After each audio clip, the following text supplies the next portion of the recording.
మనం నేర్చుకుంటున్నటువంటి అంశాన్ని ఒక్కసారి గుర్తు చేసుకుందాం. ప్రతి ఆదివారము మనం నేర్చుకుంటున్నటువంటి మాట, ప్రతి ఒక్కరికి సులువుగా చిక్కులు పెట్టే పాపాలు చాలా ఉంటాయి. కాకపోతే అది పాపం అని మనకు తెలియదు. అది పాపం అని తెలిసినా పెద్ద సీరియస్నెస్ ఉండదు. ఒకవేళ సీరియస్నెస్ ఉన్నా చచ్చిపోంగా దాన్ని కొన్ని పదాలు మార్చుకుని దానికి ఏం పేర్లు పెట్టుకుంటామంటే పొరపాటు అయిపోయింది, ఏదో అలవాట్లో పొరపాటు, అదే చూసి చూడనట్టు వదిలేయాలి, ఏముంది ఈజీ అనేలాగా కొన్నిసార్లు మాట్లాడతాం. వాస్తవానికి సులువుగా చిక్కులు పెట్టే ప్రతి పాపము కూడా నేను తీర్పులోకి తీసుకెళ్తుంది.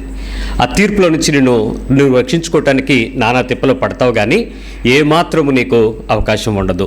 ఆ భాగంలోనే తీర్పుని తప్పించుకోవాలి, దేవుని సన్నిధిలోనికి వచ్చి మనం రక్షణ పొందాలి అని ప్రతి ఒక్కళ్ళు చాలా తపన పడి ప్రయత్నం చేస్తూ ఉంటారని, ఆ తప్పించుకునే భాగంలోనే చాలా భక్తి తీవ్రతను చేయటానికి ప్రయత్నం చేస్తారు. ఆ భక్తి తీవ్రతలో ఎక్కువగా చేసే ప్రయత్నం ఏంటంటే దేవుణ్ణి ప్రసన్నం చేసుకోవటం ఎలా, దేవుణ్ణి ఇంప్రెస్ చేయటం ఎలా, దేవునికి కావలసినవి ఇచ్చి బొట్లో వేసుకోవడం ఎలా, ఇంకా చెప్పాలంటే ఆయన కోరుకున్న దానికన్నా కొంచెం ఎక్స్ట్రానే చేసేసి నేను ఇంత చేశానని ప్రజల దగ్గరే ఇతడు చాలా భక్తిపరుడు, ఇతడు నీతిపరుడు, ఇతడు దాన ధర్మాలు చేసేటువంటి వ్యక్తి, ఇతడు దాత లాంటి బిరుదులతో కూడా చాలా ఎక్కువగా ఘనత ప్రజలతోనే తీర్పులు తెచ్చేసుకునేటువంటి జీవితాలను తిప్పలు పడుతూ ఉంటాం. కానీ క్రైస్తవ జీవితం నువ్వు అనుకున్నంత ఈజీ కాదు, అలాంటి పద్ధతి కాదు. అలాంటి పద్ధతులతో నువ్వేమైనా ప్రయత్నం చేద్దామని కనుక తిప్పలు పడితే దానికి తగ్గ పర్యవసానం ఖచ్చితంగా లైఫ్ టైం అనుభవిస్తారు. ఎక్కడ లైఫ్ టైం అడుగుతున్నారు? భూమి మీద బ్రతికి నీ 70-80 ఏళ్ళ పాటు పక్కకు పెట్టండి, మరణానంతరం నీ జీవితం ఉంది కదా, ఆ జీవితకాలము నువ్వు దేవుని సింహాసనం ఎదుటికెళ్ళి తీర్పులో నుంచిన తరువాత జరగాల్సినటువంటి ఆ నిత్యకాలంలోకి అయితే పైకి వెళ్ళాలి ప్రభు దగ్గరికి, లేక కిందకి వెళ్ళాలి నరకం దగ్గరికి. సో ఖచ్చితంగా ఎక్కడ అనుభవిస్తామంటే వేదన కలిగించేటువంటి ఆ ఏడుపు, పండ్లు కొరుకుట, ఆ విషయంలోకి పడిపోతామని బైబిల్ చెప్తుంది. అందుకనే దాని విషయంలో కొంచెం స్పష్టంగా తెలుసుకుని అసలు ఆ తీర్పును తప్పించుకోవటానికి రకరకాల ప్రయత్నాలు చేయటం మానేసి జీవము కలిగిన ప్రయత్నం చేద్దాం, దేవుని పట్టుకుని భక్తి చేయటానికి ప్రయత్నం చేద్దాం. ఇప్పటికే మీలో చాలామందికి యేసుక్రీస్తుని అంగీకరించిన తర్వాత చాలా పనులు మీరు మానేశారు. ఉదాహరణకి టీవీలో ఏదో ఆడపా దడప మహేష్ బాబు, పవన్ కళ్యాణ్ లాంటి సినిమాలు వస్తే చూస్తారు తప్ప సినిమా హాల్కి వెళ్ళి చూస్తున్నామా? మానేలే. ఎప్పుడో వీధిలోకి వీరేగింపు వెళ్తుంటే వాళ్ళు వేస్తున్న ఆ అర్ధనగ్న డ్యాన్సులు మేడ మీద నుంచి చూసాం, కానీ మనం వేసామా? మానేలే. ఇలాంటి చాలా పనులు మానేసాం. మనం క్రైస్తవ్యంలోకి వచ్చాం కాబట్టి మనం చెయ్యకూడదని ముందే తెలిసిపోయి ఆత్మ చెప్పేస్తుంటే మీరు పరిశుద్ధాత్మ ప్రేరేపణ పొంది చాలా పాపాలు మానేశారు, కానీ ఏదో అడపా దడప ఎస్ ఆర్ నో, అది చూసి చూడనట్టు వదిలేయండి అన్నట్టే చిన్న చిన్నవి అలా చేస్తూ ఉంటాం.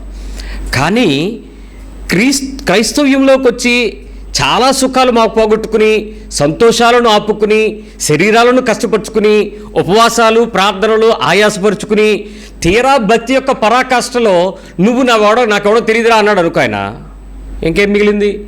ఎక్కడా అనుభవించక అక్కడ అనుభవించక ఎందుకు ఈ భక్తి అని ఆ రోజు దుఃఖపడతావు. అది దుఃఖపడకుండా ఉండడానికి ఏమైనా షార్ట్ కట్ మెథడ్స్ ఏమైనా ఉన్నాయని వెతుకుతున్నారేమో, కానీ ఆ షార్ట్ కట్స్ ఏమైనా అన్నీ స్ట్రైట్ రోడ్లే. ఆ తిన్నని మార్గంలోకి వచ్చే కొద్దీ మనిషి హృదయం లోపల కొన్ని మార్పులు జరుగుతాయి. ఆ మార్పులు వాక్యంలో నుంచి మీరు ముందే తెచ్చుకోగలిగితే ఆ రోజు ఏడవకుండా ప్రభు ఎదుట ధైర్యంగా తల ఎత్తుకొని నిందారహితంగా నిలబడగలుగుతారు. ఈరోజు మనం చూద్దాం మత్తయి సువార్త 7వ అధ్యాయము 17-20 వచనాలు చదువుదాం. ఇది చాలా చిన్న టాపిక్కే, కానీ చాలా భయంకరమైన సత్యాలు ఉన్నాయి. మీరు చాలాసార్లు వినేసినాయి, నేనే చాలాసార్లు ఉపదేశించాను. చూద్దాం మత్తయి సువార్త 7వ అధ్యాయము 17-20 వచనాలు. అలాగుననే ప్రతి మంచి చెట్టు మంచి ఫలములు ఫలించును, పనికిమాలిన చెట్టు కాని ఫలములు ఫలించును. మంచి చెట్టు కాని ఫలములు ఫలింపనేరదు, పనికిమాలిన చెట్టు మంచి ఫలములు ఫలింపనేరదు. మంచి ఫలములు ఫలింపని ప్రతి చెట్టు, మంచి ఫలములు ఫలించని ప్రతి చెట్టు నరకబడి అగ్నిలో వేయబడును. ఎక్కడ వేస్తారు? అగ్నిలో. డౌటే లేదు. ఇక్కడ ఆలోచిద్దాం. 2 చెట్లు ఈరోజు, 2 చెట్లు. ఆ 2 చెట్లు పేర్లు ఏంటో తెలుసా? ఒకటి ఫలించు చెట్టు, ఫలింపనిది మంచిది, అదే మంచి చెట్టు, ఫలింపని చెట్టు, పనికి మాలిన చెట్టు. పనికి మాలిన చెట్టు. అక్కడ ఉన్నదే చదువుతాం, ఎందుకంటే ఆ పేరు బాగుంటుంది మనకి. ఒకటి మంచి చెట్టు, పనికి మాలిన చెట్టు. ఆలోచిస్తున్నారు కదా, మంచి చెట్టు ఏం తీసుకొస్తుంది? మంచి వస్తాయి ఫ్రూట్స్. పనికి మాలిన చెట్టు పనికిరాని ఫ్రూట్స్ తెస్తాయి, పనికిరాదు. మంచి చెట్లో పనికిరాని ఫ్రూట్స్ ఉంటాయా? ఉండవు. పనికి మాలిన చెట్లో మంచి ఫ్రూట్స్ వస్తాయా? రావు. కానీ ఇక్కడ సమస్య ఎండింగ్ ఎక్కడికి వచ్చిందంటే, మంచి చెట్టు ఆ పనికి మాలిన చెట్టు రెండింటిని చూపించి, రెండింటి ఫలాలని చూసి, రెండింటి ఫలాలను ఒక్కసారిగా బ్యారేజ్ వేసి, ఇది పనికి మాలింది, ఇది కాయలు కాసినా పళ్ళు కాసినా దీని ఉపయోగం కంటే దీన్ని తీసేయడం మంచిదని దాన్ని ఏం చేశాడు? పనికి మాలిన ఫలాలు ఫలిస్తుంటే దాన్ని ఏం చేశాడు? నరికేశాడు. ఇప్పుడు బైబిల్ చెట్ల కోసం రాయబడిందా, మనుషుల కోసం రాయబడిందా? ఈ పై వచనంలోనే దీని అర్థం 15వ వచనం దగ్గర స్టార్ట్ అవుతుంది. అబద్ధ ప్రవక్తలను గూర్చి జాగ్రత్త పడి అని చెప్తూ ఈ వచనంలో 2 ముఖ్యమైన ఉద్దేశాలు రాయబడ్డాయి. ఒకటి, గొర్రెల చర్మములు వేసుకొని మీ యొద్దకు వస్తారు, కానీ వారు లోపల ఎవరు? క్రూరమైన, మామూలు తోడేళ్ళు కాదు, క్రూరమైన తోడేళ్ళంట. దాని కింద వారి ఫలము వలన మీరు వారిని తెలుసుకొందురు. వారి ఫలములు ఎలా ఉంటాయి వాటిని బట్టి వాళ్ళు తెలిసిపోతారు. ముండ్ల పొదలలో ద్రాక్ష పండ్లు కానీ, పల్లేరు చెట్లకు అంజూరు పళ్ళు కానీ కోస్తారా? అసలు అవకాశం లేని ఉపమానం చెప్పాడు ఆయన. ముళ్ళ పొదల్లోకి వెళ్తే ద్రాక్ష పళ్ళు ఎందుకు వస్తాయండి? ద్రాక్ష చెట్టు ద్రాక్షవనంలో దాన్ని ఒక పరిశుద్ధంగా చేస్తారు. దాన్ని ముళ్ళ తొప్పలేంటి, దానికి ప్రొటెక్షన్ పెడతారు, దాని చుట్టూ ఎవడో ఏది కోసుకోకుండా. అలాంటి దగ్గరికి వెళ్ళి పళ్ళు ఎదుగుతారా? వేసి కదా. సరే, వాస్తవం ఏంటో ఆలోచిద్దాం ఈరోజు. చెట్టు మానవ జీవితానికి సాదృశ్యంగా వాడబడిన ఉపమానం. బ్రతికి ఉండడం అనేది, చెట్టు బ్రతికి ఉండడం అనేది సాదృశ్యం ఏంటి? చెట్టు బతికుంది అని ఎలా చెప్తారు మీరు? చచ్చిపోయిందని ఎలా చెప్తారు చెప్పండి? నెంబర్ 1, పచ్చగా ఉండాలి. It should be green all the time. తగిన కాలమందు సీజన్ వచ్చినప్పుడు దాని సీజన్ ఫ్రూట్ ఇవ్వాలి. అది ఎప్పటికీ కూడా ఒకే చోట ఉండిపోతే బోన్సాయి మొక్క అంటారా, లేకపోతే బాగా పెరిగే మొక్క అంటారా? బోన్సాయి మొక్క అంటే మరుగుజ్జు మొక్క, అది ఎదగంది. అలా కాదు, ఎదుగుతూ ఎదుగుతూ అది పైకి ఎదుగుతూ ఉండాలి. తర్వాత ప్రతి చెట్టుకి కొన్ని ఉపయోగాలు ఉంటాయి. మొక్క కాదు, చెట్టు అనుకుందాం. ఈ చెట్లకు ఉండేటువంటి ఉపయోగాలు ఏంటంటే, నీడిస్తాయి, ఇంకా ఆక్సిజన్ ఇస్తాయి, ఇంకా టైంకి వర్షాన్ని ఇస్తాయి, పొయ్యిలోకి వంట చెరుకునిస్తాయి, మంచి ఫర్నిచర్ ఇస్తాయి, మంచి ఆహారాన్ని ఇస్తాయి. వాటి నుంచి ప్రకృతి వనం, వైద్యాలు దొరుకుతాయి. భూమి సారం కోల్పోకుండా అది కాపలా చేస్తుంది. భవిష్యత్తు కొరకు వాటిలో నుంచి విత్తనాలు వస్తాయి. భవిష్యత్తు కొరకు అవి అంటు కట్టడానికి వాటి యొక్క బ్రీడ్ ఇస్తుంది. ఇవి చెట్ల యొక్క ఉపయోగాలు. ఓకే, ఇంక సైంటిస్ట్ని అడిగితే చాలా చెప్తాడులే, అది మనకు అక్కర్లేదు. వాస్తవంగా ఆలోచిద్దాం. ఇప్పుడు ఆత్మీయ జీవితానికి, ఆత్మీయ జీవిత ఫలానికి నీలో నుంచి వచ్చేటువంటి ఫలము మంచి ఫలమా చెడ్డ ఫలమా, దాన్ని బట్టి నువ్వు మంచి చెట్టువా పనికిమాలిన చెట్టువా తెలిసిపోద్ది. పనికిమాలిన చెట్టు అయితే డెఫినెట్గా ఏం చేయాలి? దాన్ని నరుక్కోకపోతే ఉపయోగం కూడా లేదు, ఎందుకంటే భూసారం వేస్ట్. దానివల్ల ఆ ప్లేస్లో మరొక ఒక్కేస్తే మంచి పంట అయినా వస్తుంది కదా. సో యేసుక్రీస్తుని రక్షకుడుగా అంగీకరించడం అనేది నేలలో పడిన మొదటి విత్తనం. వాక్యము విత్తనం, హృదయంలో పడిన విత్తనం. ఎప్పుడు యేసు నా రక్షకుడని నువ్వు ఎప్పుడు ఒప్పుకున్నావో ఆ క్షణం నీ భూమి మీద విత్తనం పడింది. ఈ విత్తనం ఏమైందంటే మొలకెత్తుద్ది కదా, చిగురు రావాలి కదా. విత్తనము మొలకెత్తేటువంటి ఉపమానం ఏం చెప్తుందంటే, మారు మనస్సు కలిగించి, అంటే భూమి పగులుద్ది కదా, అది హృదయం పగులుద్ది. నేను తప్పు చేశాను, నేను పాపిని అని తెలిసి దానిలో నుంచి చిగురు మొదలవుతుంది. అది రక్షణానుభవంగా ఎదుగుతుంది. మొగ్గ తొడిచి దాన్ని నెమ్మదిగా పైకి లేచి, ఆ తరుపరి బాప్తిస్మం ద్వారా భూమి మీద అది బతికింది, ఆ విత్తనం దానిలో ఫలించింది అనేది రుజువు. మళ్ళీ చెప్తున్నాను, మీరు ఎవరికైనా సువార్త చెప్తే మేము యేసుప్రభు మాకు తెలుసు అన్నారు అనుకోండి, మొలిచింది కాదు, విత్తనం పడింది. వాళ్ళు మాకు తెలుసు అన్నదానికి తగినట్లుగా రక్షకుడుగా అంగీకరించి హృదయపూర్వకంగా ఒప్పుకొని బాప్తిస్మము తీసుకొని సంఘంలో స్థిరపడటం ద్వారా విత్తనము ఫలించింది, విత్తనము మొలకెత్తింది. అక్కడ వరకే, మొలక వరకే, సంఘంలో చేర్చబడటం వరకే, బాప్తిజం వరకు మొలక. తదుపరి ఏమవుద్దంటే పొలంలో చేరింది, దాని చుట్టూ కంచె వస్తుంది. ఇప్పుడు సంఘరక్షణ ఏర్పడుతుంది, వాక్య సహవాసం ఏర్పడుతుంది, ప్రార్థన ఉంటుంది, బోధ ఉంటుంది, ప్రభు బల్ల కార్యక్రమాలు ఉంటాయి. సంపూర్ణమైన ఆత్మ సంబంధమైన ఫలములు ఫలించటానికి ఆ వనములోనికి చేర్చబడుతుంది. ఇక్కడ గమనించారా, అబద్ధ ప్రవక్తల గురించి మాట్లాడుతూ ఫలాల గురించినటువంటి చెట్లకి సడన్గా తీసుకొచ్చేశాడు ప్రభు. అంటే ఎవరైతే మిమ్మల్ని నడిపిస్తారో, ఎవరైతే మీకు బోధకులుగా ఉంటారో, ఏ ప్రదేశంలో అయితే నువ్వు చేరుతావో ఆ ప్రదేశంలో చేరిన దానిని బట్టి నీకు వచ్చే ఫలము జాగ్రత్త.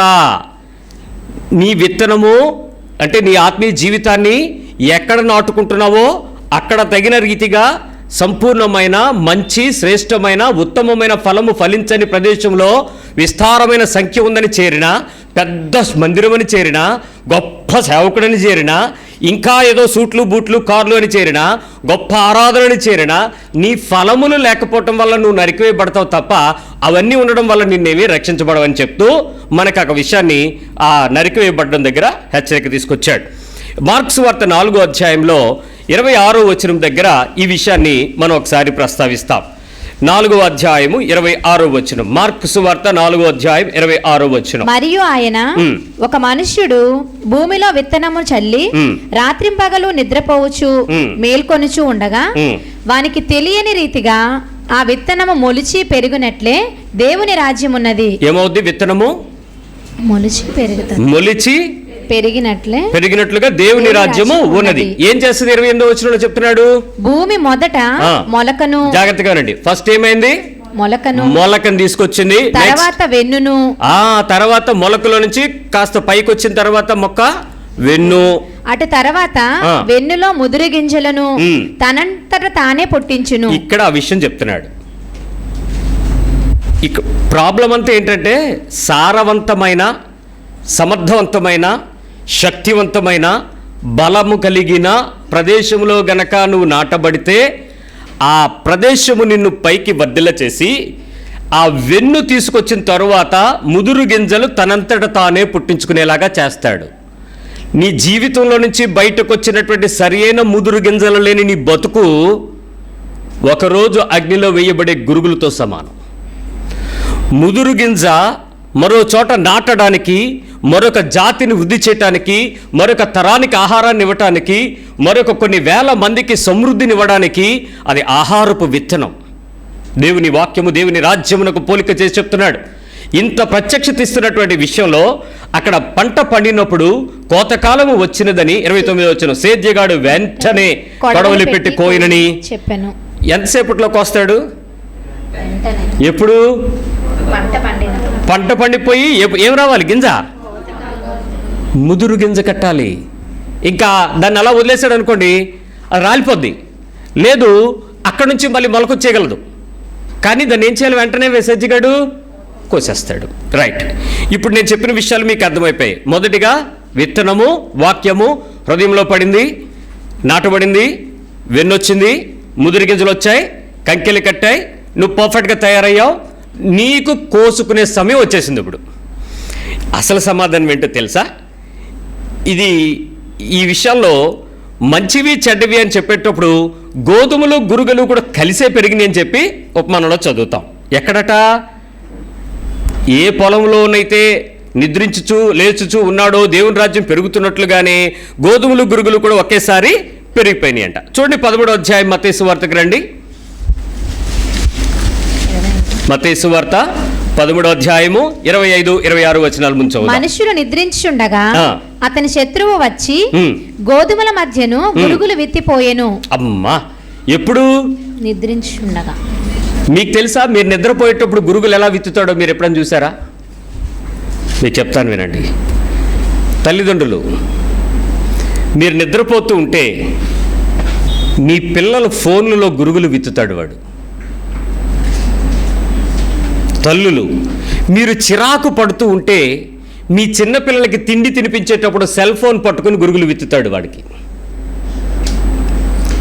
మీరు పనులు చేసుకుంటే మీ పనులకు వారు ఆటంకం కలిగించేటప్పుడు వాళ్ళకి టీవీ లేక కంప్యూటర్ గేమ్స్ అనే గురుగులు విత్తుతాడు వాడు. మీరు టీవీ సీరియల్ అనే దగ్గర కూర్చుంటే మీ పిల్లల్ని మరొక దగ్గర కూర్చోబెట్టడానికి, మరొకరి వైపు ఆకర్షించబడటానికి గురుగులు విత్తుతాడు. మీరు నిద్రపుచ్చుతున్నప్పుడే మీకు తెలియదు మీరు నిద్రపోతున్నారని కూడా.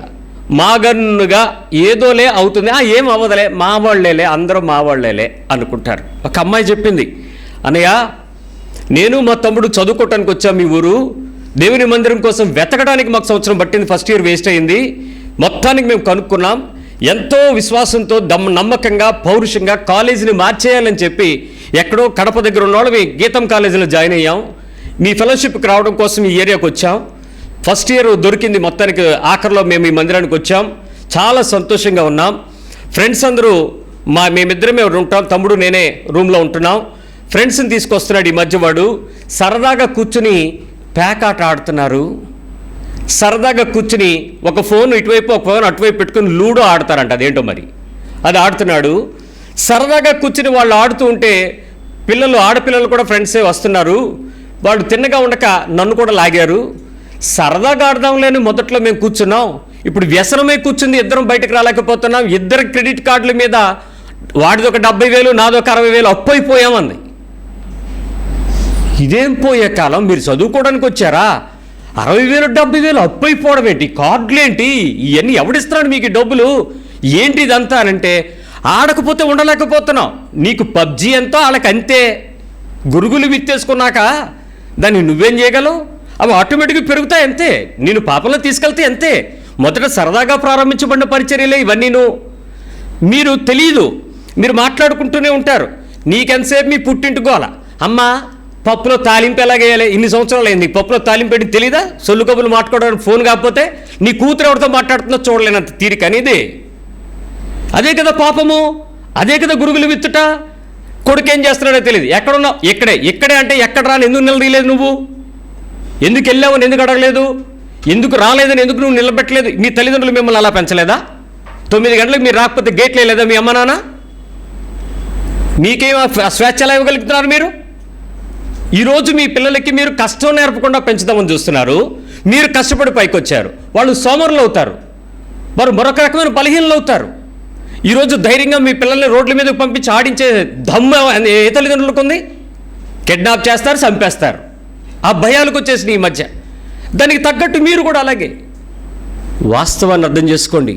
భయం అనేది ఒక గురువు, అది గోధుమ కాదు, విత్తనాలు విత్తుతున్నాడు, మీరు నిద్రపోతున్నారు, మీరు మెలకువగలేరు, మొత్తానికి వాడు వచ్చి వెచ్చేస్తున్నాడు. సో రెండు బాగానే పెరిగిపోతున్నాయంట. బాగా పెరిగిన తర్వాత జరిగిన సంఘటన చెప్తాడు వినండి. ఈ మంచి ఫలాలు చెడ్డ ఫలాల విషయంలో ఇంకొంచెం కిందకు వచ్చావు అమ్మా, మొలకలు పెరిగి ఎందుకు వచ్చారా, పొలము లోకము మంచి విత్తనములు రాజ్య సంబంధం. ఆగండి, మంచి విత్తనాలు ఏంటి, రాజ్య సంబంధం. ఏ రాజ్యం, దేవుని రాజ్యం, ప్రజారాజ్యం కాదు, పరలోక రాజ్యం. ఎంతసేపు రాజ్యాలు అనగానే ఇక్కడే కనపడుతున్నాయి జనాలకి. అందుకని దేవుని యొక్క పరలోక రాజ్యానికి సంబంధించినటువంటి రాజ్య సంబంధులు మంచి విత్తనాలు. మళ్ళీ మంచి విత్తనాలు అంటే లేతవి కాదు, ముదురు విత్తనాలు, పంట పండించే విత్తనాలు. ఇప్పుడు రాజ్య సంబంధులు గురుగులు, దుష్టిని సంబంధులు. ఒక్క నిమిషం నా వైపు అలా తేరి చూడండి, మీకు నా కళ్ళు కనపడితే కళ్ళు పెట్టి చూడండి. మీరు రాజ్య సంబంధులా, దుష్టుని సంబంధులా? మీరు దేవుని పొలంలో చేరారే, ఎవడింట్లో చూసినా బోర్డులు పెట్టారే, రాజ్య సంబంధులా, దుష్టుని గురువుల సంబంధులా? మీరు మీ హృదయం మీతో ఏం చెప్తుంది, మేము దేవుని రాజ్య సంబంధం అంటుందా? ఆ శబ్దం ఏమైనా వినపడింది అసలు ఎక్కడైనా? క్లియర్గా చెప్తుంది. మంచి విత్తనాలు అంటే ఎవరు, రాజ్య సంబంధులు. ఇప్పుడు గోధుమ గింజ విత్తితే ఏ పంట వస్తుంది, ప్రాపర్టీస్ ఏమైనా మారిపోతే బార్లీ లాగా ఏమైనా అవుద్దా, పోనీ ఓట్స్ లాగా ఏమైనా మారద్దా? విత్తనం షేప్ ఒకటే కదా, ఓట్స్ లాగా కానీ బార్లీ లాగా కానీ ఇంకేమైనా మార్చగలమా దాన్ని? బికాస్ గోధుమ గింజ గోధుమ.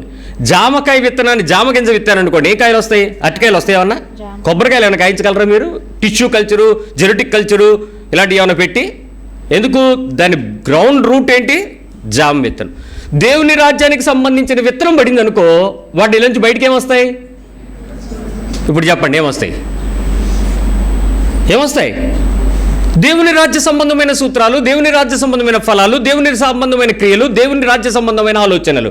ఇప్పుడు నీకే ఆలోచనలు వస్తున్నాయి అప్పుడప్పుడు. మాట్లాడరేమండి అప్పుడప్పుడు, రోజు కాదులే. ఆదివారం మీ అంత భక్తిపరులు ఎవడు ఉంటాడండి? పర్ఫెక్ట్ కదూ. మన పరలోకం ఈరోజు చెప్తేనే. మొన్న ఒక ఆయన కూడా అంటాడు, ప్రభు నువ్వు ఎప్పుడు వచ్చిన ఆదివారమే రా అని. ఎందుకంటే ఆయన అన్నీ మర్చిపోయి పదండి అంటాడంట. ఎందుకు? యాషాలు చూసి. అరే మోసపోకుడి దేవుడు. ఆ విషయం వాడికి అర్థం కాలే. ప్రభు ఆదివారం రాట. ఇప్పుడు చెప్పు, రాజ్య సంబంధులా మీ హృదయం అలాగే కొట్టుకుంటుందా? మీ ఫలాలు అవే వస్తున్నాయా? మీ ఫ్రూట్స్ అవి కాక వేరేవేమీ రావు అని గ్యారంటీ ఇవ్వగలరా? మీలో అలాంటివేమీ చెత్త చెదారమేమి రాదండి. నేను జామకాయ గింజను విత్తాను, నేను జామ పంటనే కోస్తాను, నేను దేవుని రాజ్యపు విత్తనాలతో నింపబడి దేవుని రాజ్యపు పొలములో పడ్డాను, దేవుని రాజ్య సంబంధమైన ఫలాలే ఫలిస్తాను, నేను మంచి ఫలములో. ఎవరు చెప్తారు? ఎందుకు చెప్పలేకపోతున్నాము? మనలో ఇంకేదో గురుగులు విత్తినటువంటి విత్తులు, ఆ విత్తనాలను మనం కూడా కావాలని వదలట్లేదేమో. Not interested. Let me complete this topic. 13వ అధ్యాయంకి రా ఒకసారి. అమ్మా ఇక్కడ ఒక నిమిషం, ఇంకా కొంచెం చదువురా. 39 వరకు వచ్చేసాడు. వాటిని విత్తిన శత్రువు అపవాది. తెలిసే మనకి అపవాదే. కోత యుగ సమాప్తి. కోత ఏంటి? యుగ సమాప్తి. క్లోజ్. రైట్. కోత కోయివారు దేవదూతలు. ఈ పాస్టర్ గారు దేవదూతలు సరిగ్గా చూడేముందో. దేవదూతలు సరిగ్గా చూడండి, అండర్లైన్ చేయండి. నాకు ఇక్కడ పట్టుకుందండి వాక్యం. ఎంతమంది చూశారు దేవదూతల్ని? మనం ఆదికాండం నుంచి చూస్తాం తప్ప డైరెక్ట్గా వచ్చి దేవదూతలతో మాట్లాడినట్టు ఎక్కడ మనకు అంత తొందరగా కనపడతాం. కానీ ఇక్కడ కోత కోసేవారు ఎవరట? దేవదూతలు. ఎందుకు పాస్టర్లకు కోయడానికి అప్పగించలేదు? అపోస్తులకు కోయడానికి అప్పగించలేదు? బోధకులకు అప్పగించలేదు? కాపరులకు అప్పగించలేదు? చెప్పనా? నాకు అప్పచెప్తే నేను మా చర్చ వాళ్ళందరూ ఏం చేస్తాను చెప్పండి? కోసేను, తోసేస్తాను. ఎందుకు? రే అటే ఎవరు? మీరా మీరా మీరా అంటానా? ఎవరు? మన తాలూకా. దేవుడు చాలా ఖచ్చితమైనడు. మనలాంటి కల్తీలు లేవు. No recommendation, no direct channel, no VIP cadre, no square బాక్సులకి కూర్చోబెట్టేటువంటి కుర్చీలు వేసే సీన్ ఏముండదు దేవదూతలకి. డైరెక్ట్ అది పట్టుకుంది నన్ను. ప్రవ్వా రేపు పొద్దున్న నేను పలానా పెద్ద భాస్కర్ దగ్గర బాప్తిని తీసుకున్నానంటే ఏమన్నా అవుద్దా అన్నాడు. దేవదూతలు చెప్తారు, అయినా నేను చెప్పను అన్నాడు. ఇప్పుడు వాళ్ళ సంగతి ఏంటి? వాళ్ళకు ఒక ఫార్మెట్ ఉంది. వాళ్ళకి దేవుడు ఏంటో తెలుసు. వాళ్ళ దేవుడు వాళ్ళతో ఎలా ఉంటాడో తెలుసు. ఆయన మారనివాడు, మార్పు లేనివాడు, మార్పు చెందనివాడు, మార్పులకు అవకాశం లేనివాడు, అప్డేట్ అవ్వనివాడు. కాబట్టి వాళ్ళకి ఇచ్చినటువంటి పోర్ట్ఫోలియోస్, ఏ డ్యూటీస్ అయితే ఉంటాయో, ఏ ప్రోటోకాల్ అయితే ఉంటుందో దాని ప్రకారం తీసుకెళ్తారంటే నో డౌట్. కోత కోయివారు దేవదూతలు అనేటప్పటికీ నాకు కరెంట్ చాలా కింద నుంచి హై వోల్టేజ్ స్టార్ట్ అయింది. బాబాయ్ ఏదో ఉంది ఎక్కడని మళ్ళీ దాన్ని పట్టుకుని గట్టిగా చదవడం ప్రారంభించాను. 13వ అధ్యాయం 41 వచనం. మనిషి కుమారుడు తన దూతలను పంపును, వారాయన రాజ్యములో నుండి ఆటంకములకు. ఒక్క నిమిషం. దూతలను పంపిస్తే వాళ్ళు ఎక్కడి నుంచి తీసుకెళ్తారు? ఆయన రాజ్యములో. అప్పటి వరకు ఎక్కడ ఉంటావు నువ్వు? దేవుని రాజ్యంలోనే ఉంటావు. ఆయన రాజ్యంలో ఉన్న నిన్ను, ఆయన రాజ్యంలోనికి చేరిపోయావు అనుకుంటున్న నిన్ను, ఆయన పొలములో నుంచి విత్తనాలు విత్తేసి ముదిరిపోయాను, నేను పాస్టర్ని, నేను రెవరెండ్ని, నేను బిషప్ని, నేను లెఫ్ట్ రెవరెండ్, రైట్ రెవరెండ్, నేను విశ్వాసిని, నేను డ్రమ్మర్ని, నేను పియోనిస్ట్ని, నేను పాడర్ సింగర్ని, నేను ఇది లేకపోతే అది లేకపోతే. ఆయన రాజ్యంలోనే కనబడతారు ఇక్కడ. ఆయన రాజ్యంలో నుంచి ఏం చేస్తాడు? వీళ్ళని ఆటంకములకు సకలమైన వాటిని. నెంబర్ 1 ఆటంకమును కలిగించేటువంటి అన్నిటినీ. నెంబర్ 2 దుర్నీతి పరులను. దుర్నీతి, నీతి కానిది. నీతి అంటే లోకపు నీతి కాదు, స్వనీతి కాదు, దేవుని నీతి కానిది సమకూర్చి అగ్నిగుండములో పడవేయుదురు. ఇప్పుడు ఎవరిని తీసుకెళ్ళిపోతారు చెప్పండి? ఎక్కడి నుంచి తీసుకెళ్తారు వీళ్ళని? వీళ్ళందరూ ఎక్కడుంటారు అప్పటి వరకు? ఎక్కడుంటారు? మన చర్చిలోనే అనండి. దానికి నేను చెప్పింది అలా లేదా? బైబిల్ అలా లేదా? ఆయన రాజ్యం పొలం గురించి అయినా చెప్పుకొచ్చాడు. ఏ పొలం అది? లోకం అన్నాడా? పంట ఎక్కడి నుంచి రావాలి? ఇప్పుడు లోకంలోంచే రావాలా? పంటలో నుంచి వచ్చిన తర్వాతే కదా కోత. కోసేదేవుడు? విత్తనాలు ఇత్తిన నువ్వు కాదు, నీళ్లు పెట్టిన మనిషి కాదు, ఎరువు తీసిన మనిషి కాదు, కోత కోయటానికి కూలోడు కాదు, దేవదూతలు దిగుతారు, వచ్చి కోస్తారు, కోసేది నేను సమకూరుస్తారు. అప్పుడు 2 రకాల క్వాలిటీస్ వెతుకుతారు. మొట్టమొదటిది సకలమైనటువంటి ఆటంకాలు కలిగించేటువంటి వ్యక్తులను, రెండవది నీ నీతి, అంటే దేవుని నీతి చెప్పినా కూడా వినకుండా, తెలిసి కూడా చెయ్యకుండా, నాకు నచ్చలేదు, నాకు నచ్చేటట్లు చేయలేదు, మాకు తెలుసులే అనేలాంటి ఆటంకాలు కలిగించేటువంటి ప్రతి దుర్నీతి పనులను ఏం చేస్తారు?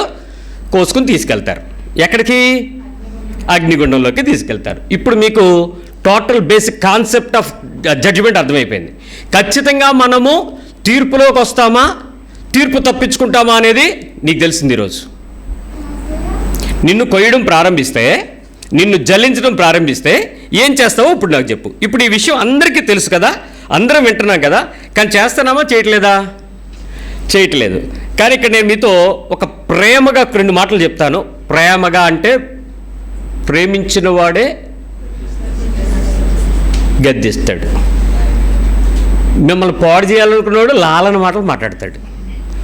లాలన మాటలు, మిమ్మల్ని దీవిస్తా, మిమ్మల్ని ఆశీర్వదిస్తా, మిమ్మల్ని అభివృద్ధి పరుస్తా, ఇవి మిమ్మల్ని పాడు చేసేవాడు చెప్పే పనులు. సరే, విషయం వినండి. ఇప్పుడు పంట గురించి చెప్పిన తర్వాత ప్రతి ఒక్కరూ ఇప్పుడు ఫలాలు లేవు అనగానే నీకే ఫలాలు రావాలని అనిపించింది? చెప్పండి, ఏం ఫలాలు కావాలి? మంచి ఫలాలు. మంచి ఫలాలు అంటే ఏంటి?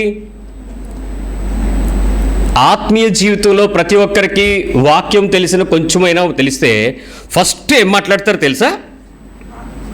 ఆత్మఫలాల గురించి మాట్లాడతారు. ఆత్మఫలం ఏమనగా, మనకి సండే స్కూల్ బొచ్చులు వచ్చినాయి దానికే. చిన్నప్పుడు ప్లాస్టిక్లు, ఈ స్టీలు ఇవన్నీ ఎందుకు ఇచ్చారంటే ఆత్మఫలం ఏమనగాను 1వ తరగతి నుంచి మనం నేర్చేసుకున్నాం. వాక్కట్లేదు ఇప్పటికి. ఉందా ఫలం ఏమైనా? నోట్లో ఉన్నాయా లేవా? ఫుల్లు కంట్లో పెట్టి చెప్పేద్దాం, కానీ ఫ్రూట్, లైవ్లో ఫ్రూట్ మనకు దొరకలేదు. నిజానికి వినండి, ఇక్కడ మళ్ళీ నా ఉపమానం నేను మళ్ళీ మీకు అర్థం అవడం కోసం నా బాధపడుతున్నాను. దయచేసి మీకు బోరు కొట్టినా కూడా నన్ను భరించండి. పొలం ఎక్కడుంది? లోక్. విత్తనం ఎక్కడ విత్తాడు? భూమిలో. ఫలం ఎక్కడి నుంచి వచ్చింది? మరి ఆత్మఫలాలు అంటారేంటి? నేను మళ్ళీ చెప్తున్నాను వినండి. పొలం ఎక్కడుంది? విత్తనం ఎక్కడ విత్తాడు? భూమి మీద. మొక్క ఎక్కడ వెలిసింది? పరలోకంలో. మరి చెప్పరా, భూమి మీద. ఇప్పుడు ఫలం ఎక్కడ రావాలి? మరి ఆత్మఫలాలు ఎందుకు నీకు? ఆత్మ ద్వారా వచ్చిన ఫలాలు ఆత్మ ద్వారా విత్తితే, ఇప్పుడు విత్తాల్సింది వాక్యం కదా, ఆత్మ కాదు కదా. సో ఇప్పుడు ఫ్రూట్ ఎక్కడి నుంచి రావాలి? నీ శరీరంలో నుంచే రావాల్సింది ఉంది, నీ చెట్టులో నుంచే బయటకు రావాల్సింది ఉంది. ఆత్మ పైనుంచి వచ్చేది, ఆత్మ పైనుంచి ఇచ్చేది, ఆత్మ ఫలము పైనుంచి వచ్చేది, ఆత్మ కార్యాలు పైనుంచి జరిగేవి. కానీ జరిగించాల్సింది నేను, జరగాల్సింది నాలో, పండించాల్సింది నేను, ఫలించాల్సింది నేను. నా ద్వారా బయటకు రావాల్సిన ఫలాల గురించి నువ్వు ఎప్పుడు ప్రయత్నం చేయకుండా, ఎవడో చెప్పకుండా, మీకు ఆత్మఫలం లేదని మీ మీద నిందలేస్తే చెవులు మూసుకుని విన్నారే. ఆత్మఫలాల గురించి మీరు ఆలోచించమని చెప్పలేదు బైబిల్ ఎప్పుడు. ఆత్మఫలము ఏంటి అని అంటే ఇలా ఉంటుంది, దాన్ని మీరు తెచ్చుకోండి, ఆత్మచేత శరీర కార్యాలు చంపుకోండి, దట్స్ ఆల్. అది శరీరాన్ని అంటుకట్టించుకునే పద్ధతి. శరీరాన్ని కొన్ని ఎక్కువ తక్కువలు ఉంటే దాన్ని ఆ చెట్లను ట్రిమ్ చేసుకున్నట్లుగా, ఆ బ్రూమ్ చేసినట్లుగా దాన్ని చేసుకునే పద్ధతి అంతే. అది ప్రూనింగ్ కోసం ఏర్పాటు చేసినటువంటి కొన్ని పద్ధతులు, అవి తెచ్చుకోవటం. కానీ అవి తెచ్చుకుంటే, ఇప్పుడు నేను ఇక్కడ మీతో చెప్పినట్లు గలతీ పత్రిక 5వ అధ్యాయంలో ఉన్నటువంటి ఆత్మఫలాలన్నీ మీకు చూపించిన ఒక్క మనిషిని చూపించండి, యేసుప్రభు గురించి కాదు.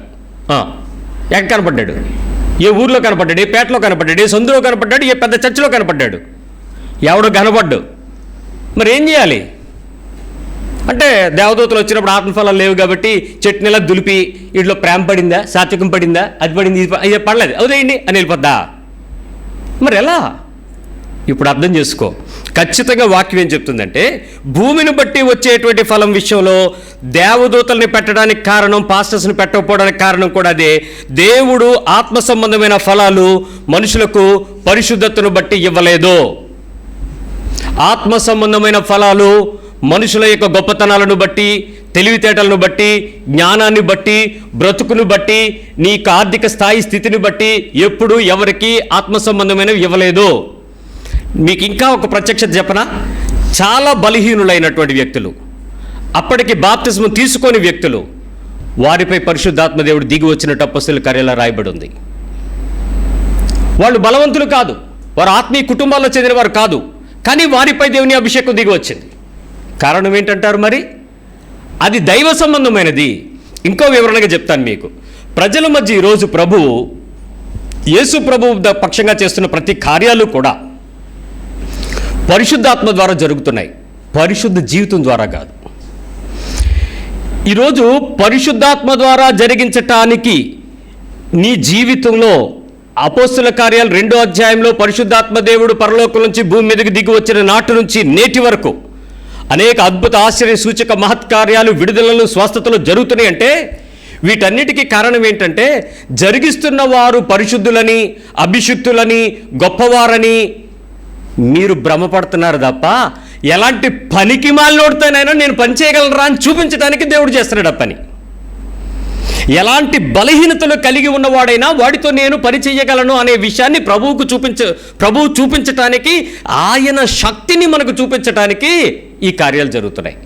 ఇప్పటికీ మీరు మోసపోయి మా అయ్యగారు దైవజనుడని ఇంకా ఏదేదో గొప్ప అయిపోయారు అనుకోండి, మీకు ఇప్పుడు షాక్ న్యూస్ చెప్తానేనండి. ఇది చేదు వార్తే. ఫలములు ఫలించకుండా నువ్వు సంఘాన్ని నింపినా, సంఘాన్ని పెంచినా, లేకపోతే ఇంకదేన్నో పెరిగినా, దానిలో నువ్వు చేరినా ఏదీ ఉపయోగం లేదు, నరకమే పడ్డం తప్ప. వాస్తవం ఏంటంటే ఈరోజు మనలను బట్టి కానీ దేవుడు తన పనిని చేయాలి అనుకుంటే ఎదుటివాడి యొక్క అవసరతను చూస్తాడు తప్ప నన్ను చూడ్డం. కొన్ని చోట్లకి వెళ్ళి నేను ప్రార్థన చేసి వచ్చినప్పుడు వాళ్ళు అద్భుతాలు జరిగి వాళ్ళు తిరిగి బాగుపడిన తర్వాత నేను ప్రభు దగ్గరికి వెళ్ళి చాలా హృదయపూర్వక కృతజ్ఞతలు చెల్లించాను. ప్రభువా, అద్భుతం చేసావులే, చాలా స్తోత్రం ప్రభు. అంటే నిన్ను బట్టేనా అని అడిగాడు ఆయన. ఒక 2 నిమిషాలు మైండ్ బ్లాక్ అయిపోయి, కాదు ప్రభు, ఆ కుటుంబం పట్ల నీ ప్రణాళిక ఉంది, ఈ గాడిద అవసరమైంది, నువ్వు దాని మీద కూర్చుంటే కింద పరదా పరిచారు అంతే. మరుసటి రోజు గాడిద ఎక్కడికి వెళ్ళిందో నీకు తెలుసు, నాకు తెలుసు. క్షమించు నాయన, ఘనత నేను కాదు పొందదగింది. ఈ అయ్యగారు ప్రార్థన చేయగా ముయ్యండి ఇంకా అలా టీవీలు. ఆ అయ్యగాడెవడో అమ్మగారెవరో వాళ్ళు చేసేదేంటి? వాళ్ళు చేసే ప్రార్థనలు మీకెందుకు వస్తుంది స్వస్థత? ప్రజల అవసరత, ప్రజలు దాహంతో ఉన్నారు, ప్రజలు నొప్పి పడుతున్నారు, ప్రజలకు దేవుడు అవసరమై ఉన్నాడు. ప్రజల మధ్యలో క్రైస్తవుడు అనబడిన నేటి సమాజపు వెలుగు కలిగిన, ఉప్పు కలిగిన, నీతి కలిగిన దైవ జనాంగము మొరుగైపోయారు, చెడ్డ ఫలాలు ఫలిస్తున్నారు. అందుకు దేవుడు ఎవడో ఒకడు నుంచోబెట్టుకుని ఆ ప్రదేశంలో అద్భుతాలు చేసి దేవుడు ఉన్నాడని వాళ్ళతో పని చేస్తున్నాడని రుజువు చేస్తున్నాడు. నువ్వు నమ్మాల్సింది నీతిమంతులైన గొప్పవారితో కాదు, బలహీనులైన ఎవరితోనైనా ప్రభు పరిచయగలడు. ప్రభువుకి పక్షపాతం లేదు అని చెప్పడానికి నమ్మాలి అనుకుంటున్నాడు ఆయన. ఇంకో మాట చెప్పనా? 7వ అధ్యాయం 22వ వచనం మత్తయి సువార్త, మాథ్యూ 7:22. ఆ దినమందు అనేకులు నన్ను చూచి ప్రభువా ప్రభువా మేము నీ నామమున ప్రవచింపలేదా? ఇప్పుడు అర్థం చేసుకోండి, ఎవరు వీళ్ళందరూ? మేము, మా బ్యాచ్, తెల్లసొట్లు, సూట్లు బ్యాచ్, అంగీలు బ్యాచ్. మేమందరం ఏమంటాం? ఇదంతా మందే, ఈ పొలమంది మందే, ఈ మందంతా మా మందే. 50,000 మంది ఆరాధిస్తున్నారు మా మందిరంలో.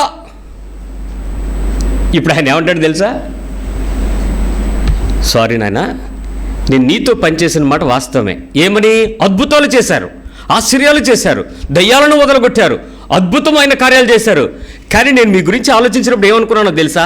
గొర్రె చర్మం కప్పుకున్న తోడేళ్ళు అనుకున్నాను అన్నాడు. నేను అనలే, చదవండి. ఎవరికైనా కోపం వస్తే నా మీద రాకండి, బైబిల్ మీదకి వెళ్ళండి. ఏముంది అక్కడ? అప్పుడు నేను మిమ్మల్ని ఎన్నడూనూ ఎరుగను, అక్రమము చేయువారలారా. ఏంటో చేస్తారు వీళ్ళు, బయటికేమో మీకు అలా కనిపిస్తుంది, వీళ్ళేంటో ఆయనకి తెలుసు. ఆయనైతే క్లియర్గా ఉన్నాడు.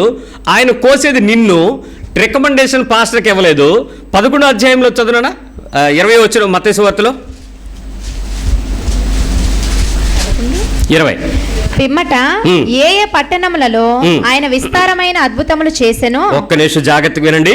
ఏ ఏ పట్టణములలో విస్తారమైన అద్భుతాలు చేసెను. ఆ పట్టణముల వారు మారు మనసు పొందకపోవట వలన. అంటే ఏంటి జరుగుద్ది?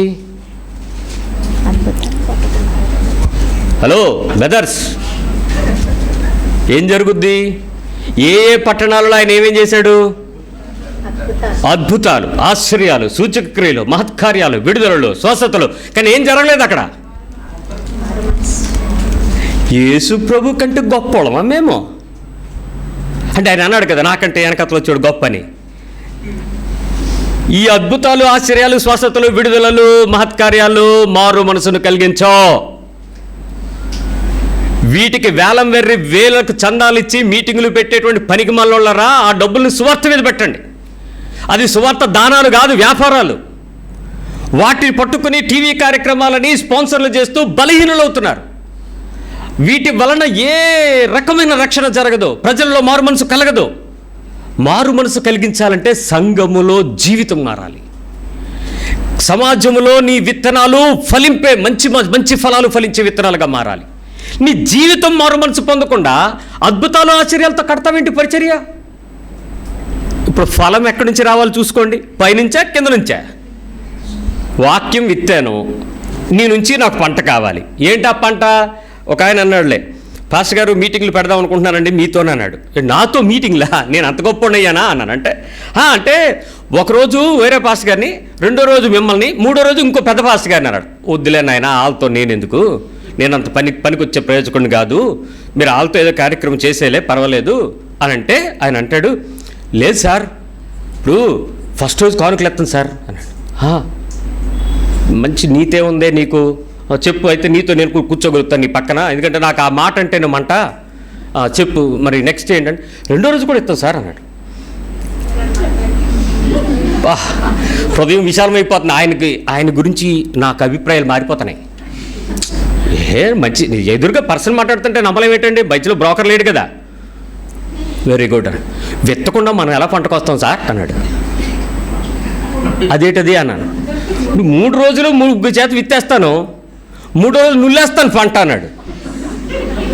అమ్మ తెలివితేటలో నేనేదో అనుకున్నానయ్యా, క్షమించిన ఆయన, నీ సరుకు నీ సంచులు నింపడానికి నేను ఎందుకు రావాలా?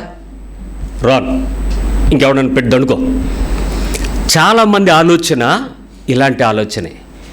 అద్భుతాలు లేవు, ఆశ్చర్యాలు లేవు, సూచక్రియలు లేవు, స్వస్థతలు లేవు. ఉన్నాయి, అన్నీ ఉన్నాయి. అవన్నీ పరిశుద్ధాత్మ దేవుడు నేటికి చేస్తాడు.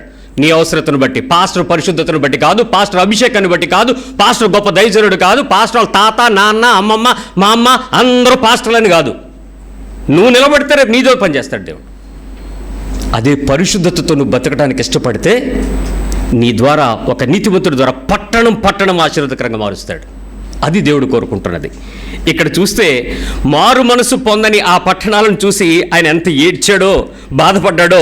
ఈ 11, అయ్యో కొరాజీనా, అయ్యో బెత్సయిదా, నీ మధ్య చేయబడిన అద్భుతములు తూరు సీదోను పట్టణంలో చేయబడిన ఆ పట్టణములకు వారు పూర్వమే గోనె పట్ట కట్టుకుని బూడిద వేసుకుని మారు మనసు పొంది అందరు. విమర్శ దిన ముందు మీ గతి కంటే తూరు సీదోను పట్టణంలో వారి గతి ఓర్వదగిన దేవుడునని మీతో చెప్పుచున్నాను. కపెర్నహూమా, మనమే కపెర్నహూం అంటే. ఎంత విచారమైన క్రీస్తు దుఃఖం అక్కడ కనబడుతుంది చూసారా? మరొకసారి చెప్పనివ్వండి. దేవుని మాటలో వీళ్ళందరూ ఎలాంటి పరిస్థితుల్లో వచ్చినా వాళ్ళు అక్రమం చేయవాలారా మీరెవరో అంటే, ఇప్పుడు ఫస్ట్ ప్రాబ్లం ఎవరికి? ఏమన్నా ఆ దేవుని రాజ్యంలోకి వెళ్ళటానికి ఫస్ట్ ప్రాబ్లం ఎవరికి చెప్పండి? మీకా మాకా? చేయి చూపించండి మా వైపు అందరూ. ఇలా అనండి, తీర్పేం కాదు ఇది, చూపించండి. మీకే అని చెప్పండి. ఇలాగ చేయి చూపించండి. మాకు భయం ఉండద్దా? చెప్పండి, ఇలా చేయి చూపించండి. మీకే అని మా వైపు చూపించండి. రైట్, మాకే కదా ఫస్ట్ తీర్పు. మేము వెళ్ళం, మిమ్మల్ని తీసుకెళ్తామా? నేను చెప్పలే, వాక్యం చెప్పింది. నేనే వెళ్ళను. నేను ఎందుకే ఈ మాట చెప్తున్నా ధైర్యంగా. నవ్వు బయటకు వస్తుంది, లోపల దుఃఖం వస్తుంది. ఏడవలేక నవ్వు అనమాట ఇది. అద్భుతాలు ఏ టీవీ చూసినా నేనే సూపర్ అన్న, మళ్ళీ మెసేజ్ వెనకతలు సూపర్ అన్న, బోల్డ్ కామెంట్లు, దద్దరిల్లిపోతుంది. Amen amen amen amen. ఏంటో ఆమెన్ మంత్రం. ఆడు ఏం చెప్పాడో తెలియదు, ఈడు ఏం విన్నాడో తెలియదు. ఆమెన్ ఆమెన్, కొట్టే కొట్టే కొట్టే ఆమెన్. ఆడెళ్ళడు, ఆమెన్ నిన్ను కూడా తీసుకెళ్ళడు. నేను చెప్పలే, బైబిలే చెప్పింది. ఇప్పుడు నీ ఫలాలు ఎక్కడి నుంచి వస్తున్నాయి? ఎంత మేరకు వస్తున్నాయి నీ ఫ్రూట్? ఇంకొంచెం సింపుల్ భాషలో మీతో చెప్పేస్తాను. ఇప్పుడు ఎంతో పెద్ద చర్చ్ అయినా, పాలియాంగిజో చర్చ్ అయినా సరే వెళ్ళిపోతారా? ఫలాలు లేకుండా చర్చిలు నిండిపోతే ఉపయోగం ఏంటి? చర్చిలు అందరూ కలిపి మోకాళ్ళు వేస్తే చేతులు ఎత్తే ఉపయోగం ఏంటి? అందరూ ఉపవాసం ఉంటే ప్రార్థన ఏంటి? మీరందరూ ఏం కోరుకుంటారంటే హౌ టు ప్లీజ్ గాడ్. దేవుడికి సోప్ వేయడం ఎలాగా, దోపం వేయడం ఎలాగా చూస్తున్నారు. ఆయన ఏం కోరుకుంటున్నాడు మానేసి మీ కోరికలు తీర్చుకోవడానికి దగ్గర మార్గాలైనటువంటి పాస్టర్లు, ప్రవక్తలు, ఈ గారడి వాళ్ళు వీళ్ళని పట్టుకుని వీళ్ళ ద్వారా అడిగిస్తే తొందరగా దేవుడు అది ఇస్తాడు. ఎవడు చెప్పాడండి? అలాంటి పూజారి లేడు కదా మనకి. మధ్యవర్తి లేకే కదా తెర పైనుంచి కింద చింపేసి డైరెక్టర్ రా అన్నాడు. ప్రార్థనా సముఖానికి వెళ్ళటానికి, బలి అర్పించటానికి లేవీయుడు లేడు. యాజకుడు, ప్రధాన యాజకుడు ఒక్కసారే బలి చెల్లించి దేవుని దగ్గరకు డైరెక్ట్గా కృపాసనం దగ్గరికి మనల్ని తీసుకెళ్ళి అధికారం మనకి ఇచ్చాడు. You can come directly. నీకేం కావాలో ప్రభువా యేసు అని ఒక్కరోజు నువ్వు పిలిస్తే నీ దగ్గరికి వచ్చి మాట్లాడతాడు ఆయన. ఆయన ఏమి మారిపోయే దేవుడు కాదు, నిన్ను విడిచిపెట్టే దేవుడు కాదు, నిన్ను మరిచిపోయేట కన్యాస్తుడు కాదు. ఇప్పుడు చెప్పండి, నువ్వు ఎన్ని వేల మంది ఆరాధించినా, ఎన్ని లక్షల మంది నీ దగ్గర కూర్చున్నా, అది హైదరాబాద్లో ఉన్నా, చెన్నైలో ఉన్నా, బెంగళూరులో ఉన్నా, వైజాగ్లో ఉన్నా, లాస్ట్కి అది డిజిటల్ చర్చ్ అయినా, టీవీ చర్చ్ అయినా, జూమ్ చర్చ్ అయినా, చిన్న పాకైనా, పెంకిటిల్లైనా, మేడ మీద గది అయినా, మందిరమైనా నిన్నెవడో రక్షించలేడు. గ్యారంటీ ఏంటంటే ఫ్రూట్ చూసుకో. ప్రభు దగ్గరికి వచ్చి వాక్యాన్ని నమ్మి రక్షణ పొంది సంఘంలో చేరి ఫలాలు వస్తున్నాయో లేదో చూసుకో. దానికి తగ్గ జీవితం వచ్చిందో లేదో చూసుకో. సింపుల్ ఫ్రూట్స్ ఓ 2-3 చెప్తాను, మీకు అర్థమైపోద్ది. దేవుడు నీ దగ్గరికి వచ్చేటప్పుడు ఆత్మ సంబంధమైన విషయాలను పక్కకు పెట్టి వాక్య సంబంధమైన విషయాలలో నీ శరీరానికి సంబంధించిన విషయాలు చాలా విత్తేశాడు కదా, చాలా చెప్పాడు కదా, వాటిని మనల్ని చెక్ చేస్తాడు అనుకుందాం. ఉదాహరణకి ఓకే, కొన్ని ఫలాలు ఎలా వెతుకుతాడో చెప్తాను. యేసు ప్రభు వారు నీతి కలిగి ఉండేవాడు కదా? చెప్పండి. మీకు రెఫరెన్స్లు కావాలా? మీకు తెలిసిపోయిందా ఆయన నీతి గురించి? ఇంకా రెఫరెన్స్ కావాలా? ఆయన నీతి ఎలా ఉంటుంది చెప్పండి. కరెక్ట్ కదా? Very good. ఇప్పుడు నిన్ను నీతికి మాదిరిగా ఉన్నావా లేదో వెతుకుతాడు. అది ఫ్రూట్. ఆ నీతికి తగ్గ మాదిరి ఉందా లేదా చెక్ చేస్తాడు.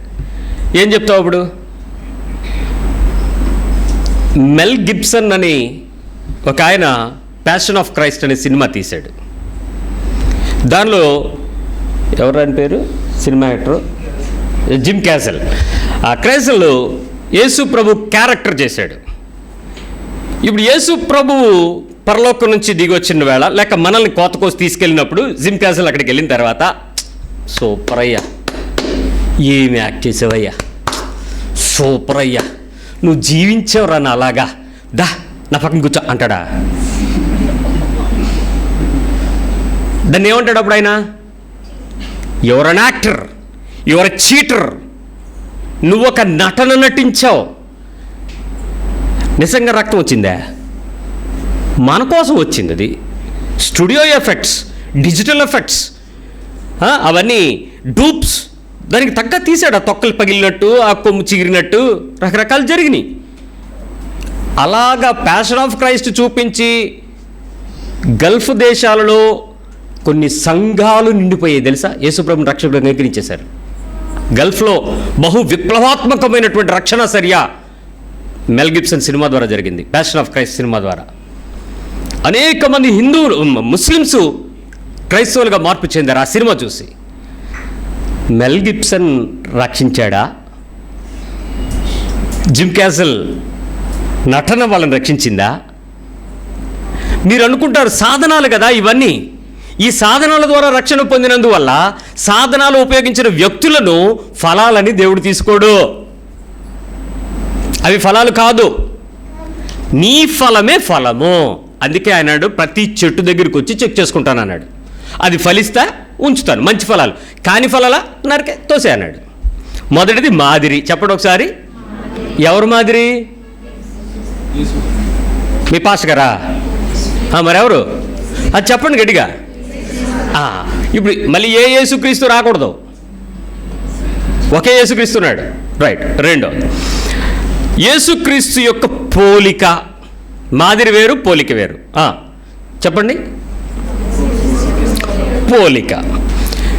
పోలిక అంటే ఆయన చేశాడు, దాన్ని మనం ఫాలో అయిపోతే మాదిరి. ఆయన పోలిక అంటే ఆయన ఏం చేశాడో అలాగే మనం కూడా చేయాలి, మాదిరి. తండ్రి, వీరేం చేస్తున్నారో వీరెరుగరు, వీరిని క్షమించండి. మళ్ళీ చెప్పండి.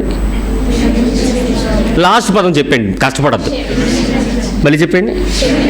మళ్ళీ మళ్ళీ మళ్ళీ ఎన్నిసార్లే?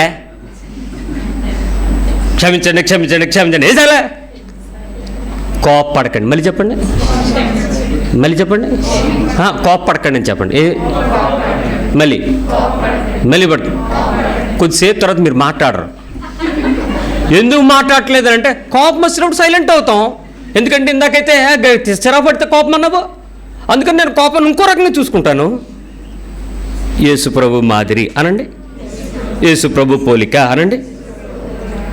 చెక్ చేసేది ఇవే. హల్లెలూయా. నీ డ్యాన్స్కి ఏం మార్కులు రావు. నీ ఊపిడికి, నీ అరుపులకి, నీ చప్పుళ్ళకి, నువ్వు వేసేటువంటి ఆ పిచ్చ పిచ్చ వేషాలకి దేవదూతలు ఏం కన్సిడర్ చేయ. ఎందుకంటే పరలోకంలో నీకన్నా బ్రహ్మాండమైన ఆరాధన తెలిసాటికి. కోసేది ఎవరు? దేవదూతలు. అంతేగాని మీ వర్షిప్ లీడర్స్ గట్రా వచ్చి మిమ్మల్ని తీసుకెళ్ళరు లైన్లో, రండి రండి మనందరం ఆ స్టేజ్ మీదకి ఎక్కుదాం అన్నట్టు. మూడవది, ఆయన జీవితం. చెప్పండి ఒకసారి. పర్సనల్ లైఫ్, జీవితం అనండి ఒకసారి. ఎవరి జీవితం? యేసుక్రీస్తు వారు జీవించిన జీవితం. That's a personal life. ఇప్పుడు నీ పర్సనల్ లైఫ్లో యేసు ఎంతవరకు ఇమేజ్, ఎంతవరకు షేప్, ఎంతవరకు ఇంపార్ట్, ఎంతవరకు ఇన్కాలిక్యులేట్ అయ్యాడు అని అడిగితే ఎంత పోర్షన్ చెప్తారు మీరు? Let me tell you simple thing. 1 to 100%. ఒక స్కేల్లో 100% చెప్పాను. 0 to 100, 50 0 అంటే సెంటర్లో 50 అనుకుందాం. ఇప్పుడు 0 to 100లో యేసుక్రీస్తు యొక్క ప్రత్యక్షమైన వ్యక్తిగతమైన జీవితం నీ శరీరము లోపలికి నీ భక్తి ప్రారంభించిన నాటి నుంచి నేటి వరకు నీ విత్తనాలు మొలిసిపోయి పెద్దదైపోయి కంకులు వచ్చేసి ముదిరిపోయి రేపో ఎల్లుండో పరలోకంకి వెళ్ళిపోవడానికి ముదిరిపోయినంత జీవితం వచ్చేసింది. కాబట్టి ఈ లైఫ్లో చెక్ చేస్తే యేసుక్రీస్తు యొక్క లైఫ్ ఇంపార్టేషన్ నీ లైఫ్లో ఎంత పర్సెంటేజ్ జరిగింది? 0 to 100 చెప్పండి. ఎంత ఇమేజ్ రూపం చెందింది? రూపాంతరం చెందాలి కదా. ఏమి లేదు, ఓ 2.5 ఏళ్ళు 3 ఏళ్ళు నా పక్కన ఇలాగే నుంచుంటే ఇంకో ఆలివ్ గ్రీన్ తయారైపోతాడు ఇక్కడ నుంచున్నాడు ఎవడైనా. ఎందుకు? నా భాష, నా పద్ధతి, నా మాట, నా చేతలు, నా రోషం, నా కోపం, నా అభినయం ఇవన్నీ నేర్చుకుని ఆటోమేటిక్గా నేను లేకపోయినా ఎవడన్నా ఏంటో ఆలివ్ గ్రీన్లో మాట్లాడుతున్నాడురా అని ఇలాగే చెప్పేస్తారు. ఒక 2-3 ఇయర్స్కి వచ్చేస్తుంది. ఇప్పుడు అందరం పాస్టర్లు అందరూ అలాగే తయారవట్లేదా? మన దగ్గర కాదులే, బయట. సో వస్తుంది. మరి ఇన్ని సంవత్సరాలు యేసు ప్రభు గురించి విన్నావు కదా, మరి నీలో ఏమవ్వాలి? కృప ఏంటో చెప్పనా? ఏ దేవుడు, ఏ మత గ్రంథం, ఏ దైవ గ్రంథం దేవునిలాగా రూపాంతరం చెందొచ్చని ఒక్క పుస్తకం చెప్పలేదు మీకు. అది హిందూ, ముస్లిం, సిక్, బుద్ధిజం ఏ విషయం చెప్పలేదు. ఒక్క క్రైస్తవ గ్రంథం మాత్రమే నాలాగా నా పోలికలోగా మీరు మారచ్చు, రూపాంతరం చెందండి అని, చెందటానికి పరిశుద్ధాత్మ దేవుడు మీకు సహాయం చేస్తాడని, లేఖనాలైనటువంటి వాక్యము మీకు దగ్గరగా పెట్టి మీకొక్కడికేది సాధ్యమని చెప్పాడు. ఆ ప్రత్యక్షత తెలుసుకోవటమే దైవత్వం. మనం మాత్రమే రూపాంతరం చెందగలడు, క్రైస్తవుడు మాత్రమే రూపాంతరం చెందగలడు. మిగిలినోడు ఎవ్వడికి దేవుడంటే ఏంటో వేరే విలువ. దేవుడి దగ్గరికి వెళ్ళలేమని కొంతమంది, వెళ్ళగలమని కొంతమంది, దర్శనం చాలని కొంతమంది, బలి, అర్పణ, స్నానము, దానము ఇవన్నీ చాలని కొంతమంది, వాళ్ళకి కావాల్సినవి ఇస్తాడని కొంతమంది. కానీ ఆయనలాగా మారాలని మాత్రం ఎవడో చెప్పలా. ఇప్పుడు యేసు లాంటి రూపాంతర జీవితం నీలో రాకపోతే మెజర్మెంట్ మారిపోద్ది. ఇప్పుడు చెప్పండి. మొదటిది మాదిరి, 2 పోలిక, 3 జీవితం, నెంబర్ 4 శ్రమానుభవం. ఏ శ్రమానుభవం? యేసు లాంటి శ్రమానుభవం. ఒకసారి చెప్పండి. చెక్ చేస్తాడు మీ ఫ్రూట్స్.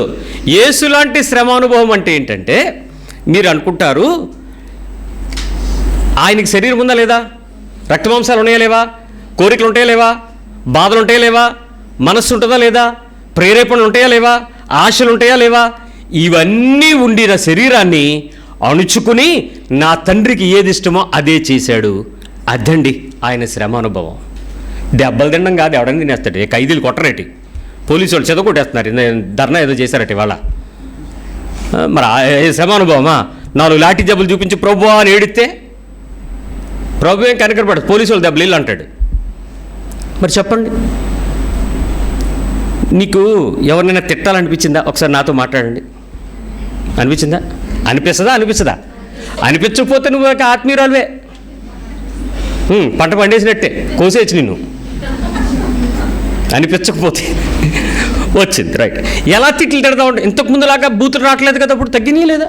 బాగా తగ్గిపోయింది కదా ఈ మధ్య. తగ్గిపోలేదా?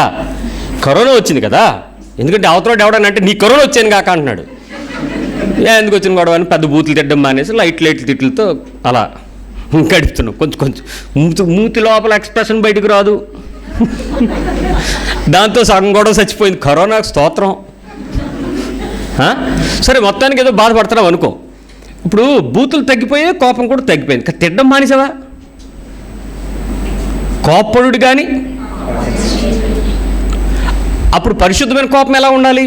అవతల వాడికి తప్పు చెప్పాలి, అవతల వాడికి బుద్ధి చెప్పాలి, అవతల వాడికి జ్ఞానం నేర్పాలి, అవతల వాడిని క్రమంలోకి తీసుకురావాలి. నువ్వు పాపం చేయకూడదు, అది కోపం. పడండి నీకు నచ్చినట్టే పడతావు తప్ప పడి మళ్ళీ ఏం చేస్తావు తెలుసా? మా పల్లెటూరులో భాష ఏంటంటే, అయ్య బాబు గారు మరి ఏదైనా చెప్పేయాలండి, చెప్పిస్తే పోద్దే. మరి నేను అనేసాను, మరి నువ్వేటంటే అనుకో, నేను అనేసాను. నేనేటంటే ఎందుకు అనుకుంటాను? అనేసింది నువ్వు, అనాలనుకున్నది నువ్వు, అనేసింది నువ్వు. శిక్ష ఎవరికి వస్తుంది అప్పుడు? ఆడేమనుకుంటాడు తెలుసా? నా దగ్గరకు వచ్చి చెప్పేస్తానంట తగ్గిపోద్దంట. చేసిన పాపం చెప్పిస్తే పోదు కదా అన్నాడు. ఏం పోదు, మూసుకెళ్తావు. ఇప్పుడు చెప్పు, తిట్టాలనిపించింది, నువ్వు తిట్టకపోయినా రాత్రి కునుకు పడలేదు, నీకెందుకు? నిద్ర రాలే, ఇక్కడేదో నొప్పి వచ్చిందంటే ఏమి నొప్పి? అది ఎక్కడొస్తో తెలియదండి. తల ఉంటే కదా నొప్పి వచ్చేది, మొత్తం నొప్పి వస్తుంది. చూసుకోండి, ఎక్కడ నొప్పి చెప్పండి, తలనొప్పి ఎక్కడ అని డాక్టర్ అడిగితే ఇక్కడొచ్చిందా, వెనక, ముందా, మధ్యలో, వెనక. ఏడు సార్ తలంతో నొప్పే. కారణం ఏంటి? అది బయటికి వెళ్ళే. ఏంటి? సెగ, పొగ, ఆ ఆవిరి, ఆ వేడి ఎంత హాయిగా ఉంటుందో తిట్టేస్తే.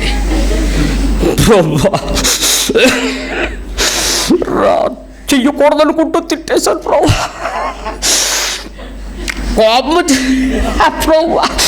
నీకు తెలీదా? నీ యాశాలు, నీ సీమిడి, నీ కళ్ళు అది తెలీదా? ఎవడు మోసం చేస్తావండి? అనకూడదని తెలుసు, కోపగించకూడదని తెలుసు, తిట్టకూడదని తెలుసు, నోరు జారకూడదని తెలుసు, మరి ఫలాలు కొయ్యొద్దా? శ్రమానుభవం అంటే అది. నోరు దాటకూడదు పదం, మైండ్లో నుంచి బయటకు నొక్కి బయటకు రాకూడదు. అది నీ హార్ట్లో సమాధి అయిపోవాలి. అది ప్రేమ వచ్చినప్పుడు అటన్నిటిని కప్పేసుకుంటుంది. ఆ ప్రేమించుట ఫలము. ఈ కోపాన్ని అణుచుకోవటం ఫలం కాదు, ప్రేమించుట ఫలము. తద్వారా వచ్చే క్షమాపణ ఫలము. అంతేగాని శరీరాన్ని అదుపు చేసేటువంటి యోగా క్రియలు బైబిల్ ఏమైనా ఉన్నాయా? యేసుప్రభు ఏమైనా యోగా చెప్పాడా? 1 నుంచి 10 లెక్క పెట్టు, యేసు స్తోత్రం, యేసు స్తోత్రం అంటున్నాడు ఒకడు పార్కులో కూర్చుని. నాకు డౌట్ వచ్చింది, యేసు స్తోత్రం ఇదేం తపస్సురా ఇక్కడ అని నేను 2 నిమిషాలు అటు ఇటు తిరిగి వెళ్ళి మళ్ళీ ఆడి ముందు నుంచున్నా. మాటలే యేసు స్తోత్రం అని ముద్ర లేపుతున్నాడు. ఒకసారి ఆపానండి, ఏటి స్తోత్రం అని. సరే, పొద్దున్నే కోపాన్ని కంట్రోల్ చేసుకోవటానికి నేను చేస్తున్నాను. పిచ్చి వేషాలు లేకుండా. ఆత్మీయత శరీర సంబంధమైన అభ్యాసం కాదు, ఆత్మ సంబంధమైన అభ్యాసం. శరీర సంబంధంగా నువ్వు చేసి కంట్రోల్ చేయాలనుకుంటే అది చాలా తాత్కాలిక ప్రయోజనాన్ని ఇస్తుంది. నీ హృదయంలో మనస్సు మారి రూపాంతరం చెందితే దేవునికి భయపడితే నువ్వు చేయాలన్నా కూడా మరోసారి ఆ పాపం చేయలేవు. అది పరిశుద్ధమైన నిశ్చయమైనటువంటి మనసు మారిన పశ్చాత్తాపం అంటే. ఐదవది శిష్యానుభవం. చెప్పండి, మళ్ళీ చెప్తున్నాను. మాదిరి, పోలిక, జీవితం, శ్రమానుభవం, శిష్యానుభవం. ఇప్పుడు చెప్పండి, శిష్యుడివి అని నేను పిలవచ్చా? మిమ్మల్ని శిష్యులని పిలవచ్చా, లేకపోతే విశ్వాసులని పిలవాలా? పదం తప్పడితే కరెక్ట్ చేయండి. మీరు చర్చికి వెళ్తున్నారు కదా, మీరు వెళ్తున్నారు కదండి, మీరు శిష్యులా విశ్వాసులా?